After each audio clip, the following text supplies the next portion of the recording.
welkom bij weer een nieuwe video How to Doorlont. We hebben vandaag de Extreme Tsunami van Surex in de hoofdrol. Een doosje even openmaken.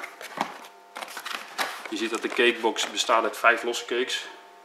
Cake A, B, C, D en de cake E. Per cake zie je 2 lontjes, een hoofdlont en een reservelont. Die zijn ook genummerd, hè. Hoofd is nummer 1 en een reservelont is nummer 2. Wat je gaat doen, de lontbeschermers neem je er vanaf. Haal je het roze lontje tevoorschijn wat eronder zit. Bij cake 1, of bij nummer 1 zit een groen lontje. Dan doe je dat eventjes bij alle cakes. Maak het eventjes vrij. Je zult zien dat het roze lont erg lang is. Dat is fijn, dan heb je tenminste lont genoeg.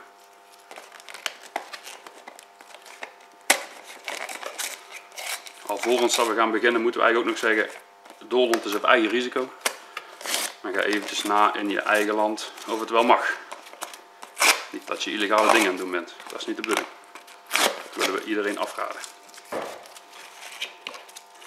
De rommel eventjes aan de zijkant. Kijken waar is het lontje.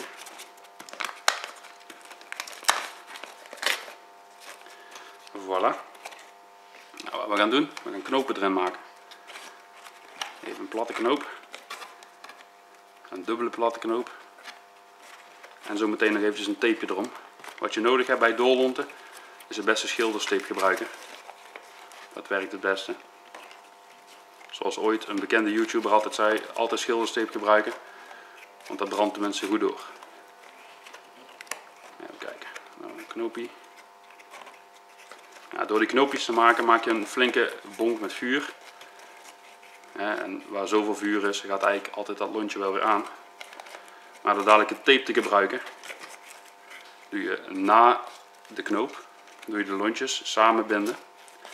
Zodat er nog meer kans is dat de lontjes elkaar aansteken. Eens kijken. Voor de mensen die niet weten hoe een platte knoop gaat, dus gewoon alsof je je veters aan het strikken bent. En heb je nou een klittenband, geen enkel probleem. Kijk eventjes op YouTube hoe je een knoop moet leggen. Dan weet je het ook weer. Heb je weer wat geleerd. Dankzij YouTube leren we allemaal dingen. Hè? Nou, we gaan eens kijken. Pakken we een lontje samen. En doen we daar een flinke lel tape omheen. Kijken dat het los is.